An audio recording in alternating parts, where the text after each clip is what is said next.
Bonjour à toutes et à tous, bonjour à tous les supporters et à tous les inconditionnels de Sunubet, premier site de Paris en ligne 100% sénégalais. Au Sénégal, donc aujourd'hui, dans un autre numéro pour analyser et pronostiquer les matchs du week-end avec la légende vivante du football sénégalais, El Hadj Seydou qui fête aujourd'hui, donc le 7 avril, 19 ans, il y a 19 ans, il gagnait son deuxième ballon d'or. Et il est le seul Sénégalais à avoir deux ballons d'or africains. El Hadj, votre impression? D'abord, je passe le bonjour à mes fans et aux inconditionnels de Sunubet.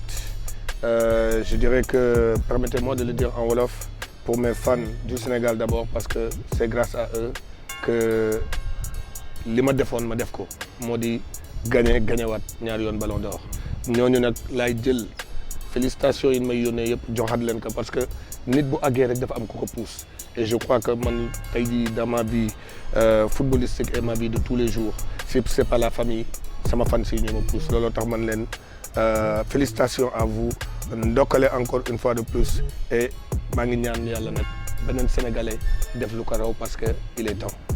Parce qu'il est temps, parce qu'il a Diouf.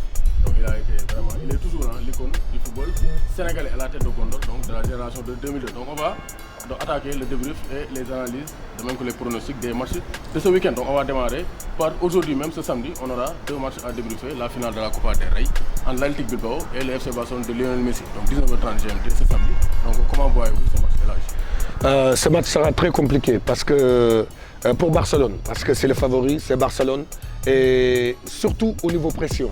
Barcelone va vouloir sécuriser sa saison en gagnant cette coupe.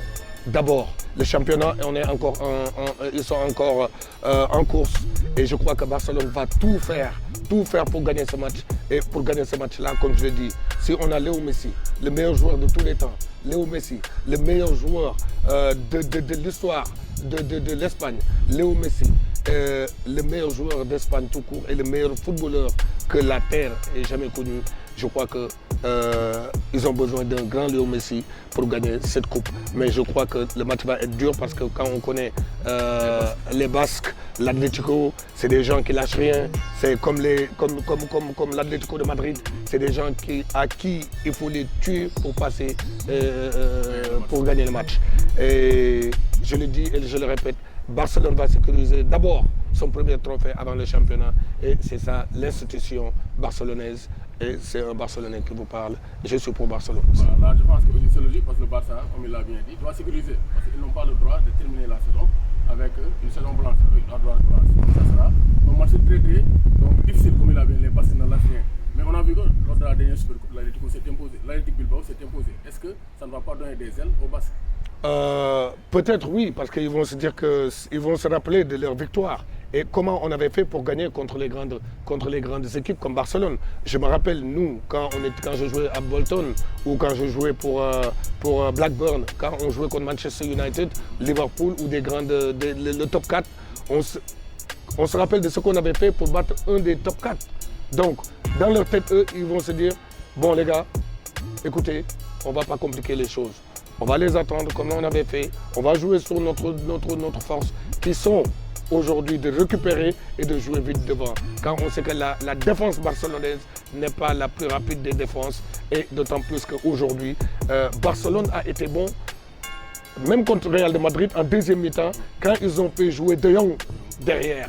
Parce que le football barcelonais, c'est d'abord de derrière, on puisse jouer, la relance doit être bonne, on puisse s'organiser de derrière pour aller de l'avant.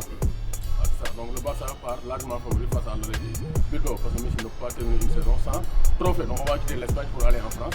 Donc day dem France, cette fois Olympique de Marseille, Lorient. Donc deux équipes qui ne jouent pas sur le même tableau. L'OM va jouer une place en Ligue Europa alors que Lorient joue sa vie donc au niveau du maintien. Comment voyez-vous ce match? L'OM avec Sampaoli face à Lorient qui a battu le Paris Saint-Germain. Je dirais que je mettrai mes billes et je vais parier sur Marseille parce que les pressions ne sont pas les mêmes. Quand on joue pour la descente, on a peur. Et quand on sait qu'il y a des matchs, encore 4 ou 5 matchs, voire 6 matchs, 7 matchs, on peut toujours se dire qu'on peut perdre ce match-là et se rattraper de l'autre. Mais je crois qu'avec l'arrivée de Sampaoli, l'équipe a trouvé notre souffle.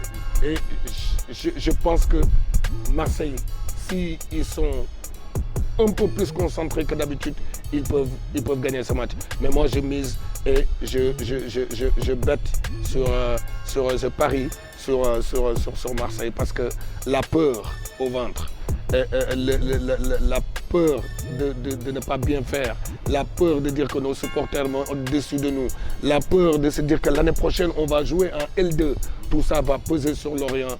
Et je crois que si vous n'avez pas des très grands joueurs qui peuvent maîtriser la situation comme les joueurs de Lorient, ils peuvent passer à côté. Et je parie sur Marseille. Merci beaucoup, Elhadj. Donc ça c'est clair. Donc Marseille, pas favori, surtout avec l'arrivée de Sampaoli. Il y a eu un regain de forme du côté de l'Olympique de Marseille. Et ils ont un très grand attaquant, Arkadiusz Milik. C'est ce qui manquait aussi à l'Olympique de Marseille. Très grand attaquant, oui. Mais il a du mal à trouver encore ses marques. Vous savez bien, j'ai l'habitude de le dire. Et c'est ce que j'ai dit à mon petit frère Krépin Diatta.